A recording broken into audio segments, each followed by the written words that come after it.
ஆண்டவரும் இரட்சகருமாகிய இயேசு கிறிஸ்துவின் இனிய நாமத்தில் உங்களை யாவருக்கும் அன்பின் வாழ்த்துக்களை தெரிவித்துக் கொள்கிறேன். அருமையான தேவ பிள்ளைகளே, நியூ ஹோப் டெய்லி டிவோஷன் மூலமாய் இந்த நாளில் கூட உங்களை சந்திப்பதில் நமக்கு மகிழ்ச்சி அடைகிறேன். அல்லேலூயா.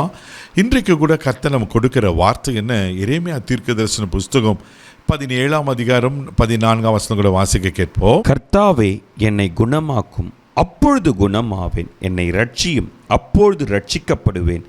தேவரீர் என் துதி. கர்த்தாவே, என்னை குணமாக்கும், அப்பொழுது குணமாவேன். தேவப்பிள்ளையில் இன்னைக்கு நிறைய பேர் சரீர பிரகாரமான வியாதியில் மாத்திரம் இல்லாமல் இருதயத்தில் இருக்கிற வியாதியில், இருதய நொறுகுண்டு, ஆமே, இப்படி பலவிதமான காரியத்தினால அங்கே ஒடுக்கப்பட்டு நொறுக்கப்பட்டு இன்னைக்கு சமாதானம் இல்லாமல், சந்தோஷம் இல்லாமல், ஒரு வேளை வியாதியோடு இருக்கிறது போல காணப்படுது. நான் பார்க்கணும். ஒரு பக்கம் சரீரத்திலே வியாதி, இன்னொரு பக்கம் மனசுல வியாதி. இங்கே எரேமியா தீர்க்கதரிசி சொல்றாரு, கர்த்தாவே என்னை குணமாக்கும். அல்லேலூயா, ஆமென்.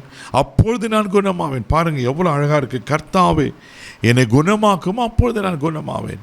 ஒருவேளை நீங்களும் கூட ஒருவேளை இப்படிப்பட்ட ஒருவேளை பலவீனமான சூழ்நிலை காணப்படுகிறீங்களா? இதே ஒரு ஜெபமாச்சுங்க. கர்த்தாவே என்னை குணமாக்கும், அப்பொழுது நான் குணமாவேன். அல்லேலூயா. ஆண்டவர் யார்த்தையுமா நம்மளை குணமாக்குகிற கர்த்தர். இதே பிள்ளையில் சங்கீதத்தின் புஸ்தகம் 147ஆம் சங்கீதம் 3வது வசனத்தை வாசிக்கும் போது சங்கீதக்காரன் இப்படியா சொல்கிறார், வாசிக்க கேட்போம். இருதயம் நொறுங்குண்டவர்களை குணமாக்குகிறார், அவர்களுடைய காயங்களை கட்டுகிறார். பாருங்க, இருதய நொறுங்குண்டவர்களை குணமாக்குறாரா. நான் சொன்னேன்ல, இன்னைக்கு பலருடைய வாழ்க்கையில் பலவிதமான வேதனைகள், மனுஷரால் சொல்லப்பட்ட வார்த்தைகள் இருதயத்தை சுக்குநூறாக்க இருக்கிறது. எதிர்பார்த்த நன்மை கிடைக்காதனால வேதனை, ஆமென். மனுஷருடைய காரியங்கள் அவங்களுக்கு எதிர்மறையாக இருக்கிறதுனால பலவிதமான காரியங்கள். இருதயம் நொறுங்குண்டவர்களை அவர் என்ன பண்ணுற, குணமாக்கி காயங்களை கட்டுகிற தேவனாக இருக்கிறார். ஒருவேளை உங்கள் இருதயம் கூட சுக்குநூறாக்கப்பட்டு உடைக்கப்பட்டிருக்கா? தெய்வ பிள்ளையில் உங்கள் இருதயமோ வேதனையில், கசப்பில், அங்கலாய்ப்பில் நிறைந்திருக்கா? அவர்களை குணமாக்குவதற்கு உண்மையில் தேவனாக இருக்கிறார். அது மாத்திரம் இல்லாமல் அதே சங்கீதம் 41ஆம் சங்கீதம் 4வது வசனம் கூட வாசிக்கும் போது இப்படியா சொல்லப்பட்டிருக்கு, வாசிக்க கேட்போம். கர்த்தாவே, என் மேல் இரக்கமாயிரும், உமக்கு விரோதமாய் பாவம் செய்தேன், என் ஆத்துமாவை குணமாக்கும் என்று நான் சொன்னேன். பாருங்க, என் ஆத்துமாவை குணமாக்கும். அல்லேலூயா. அவர் காயப்பட்ட இருதயத்தை மாத்திரமல்ல, எல்லாவற்றுக்கும் மேலாக தேவப்பிள்ளையில் நம்முடைய ஆத்துமாவை குணமாக்கிற கர்த்தர் இருக்கிறார். பாவம் செய்கிற ஆத்துமா சாகவே சாகும் என்று பார்க்கணும். ஆமென். தேவப்பிள்ளையில் அப்போது நம்ம ஆத்துமா பாவம் செய்யாதபடிக்கு, ஒருவேளை நம்ம ஆத்துமா பாவம் செய்திருந்தால் ஆண்டத்தில் மன்னிப்பு கேட்கும் போது அவர் நம்மளை குணமாக்குகிற தேவனாக இருக்கிறார். அல்லேலூயா. இங்கே அழகா சங்கீதக்காரன் சொல்கிறார், கர்த்தாவே என் மேல் இரக்கமாயிரும், உமக்கு விரோதமாய் பாவம் செய்தேன்.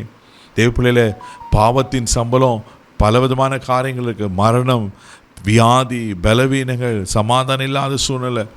ஆனால் அந்த பாவத்திலிருந்து நாம் குணமாக்கப்பட்டோன்னா, நம் ஆத்துமா குணமாக்கப்பட்டோம்னா நம்ம சந்தோஷத்தை அனுபவிப்போம். அல்லேலூயா. இன்றைக்கி ஒருவேளை ஒரு இருதயம் நொறுக்கப்பட்டிருக்கா, இருதயத்தில் வேதனையோடு இருக்கீங்களா? ஒருவேளை பாவம் சேர்ந்தனால உங்கள் ஆத்துமா கலங்கி கொண்டு இருக்கா? பயப்படாதீங்க, உங்களை குணமாக்குறதுக்கு உண்மையில் இருக்கிறார். நாம் நல்லா இருக்கணும், நாம் சுகமாக ஆரோக்கியமாக இருக்கணும்னு தான் அவர் சிலுவையில் அத்தனை பாடுகளை ஏற்றுக்கொண்டு அவருடைய தழும்புள்ள கரங்களால் குணமானீர்கள் என்று ஏசாயா தீர்க்கதரிசி சொல்கிறார் அல்லவா?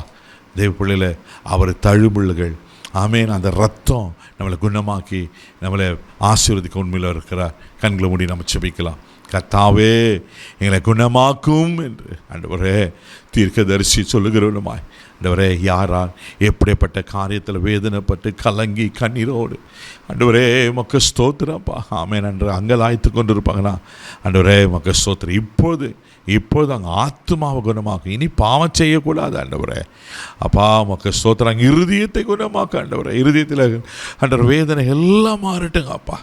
அங்கே சரீரங்களையும் குணமாக்கும்படி ஆட்சேபிக்கிறோம் ஆண்டவரே. யார் என்னென்ன வியாதியில் பலவீனத்தில் கஷ்டப்பட்டு கொண்டிருக்காங்களே, இப்பொழுது உங்கள் ஜீவன் பாயிட்டுங்கப்பா. அற்புதங்களை செய்யுங்க, ஆசீர்வதிங்க, குணமாக்குங்கப்பா. நீங்கள் குணமாக்கிட்டீங்க, அதற்கு ஸ்தோத்திரம். பாதுகாத்துக்கணும். இயேசுவின் மூலம் ஜெபம் பிதாவே, ஆமென்.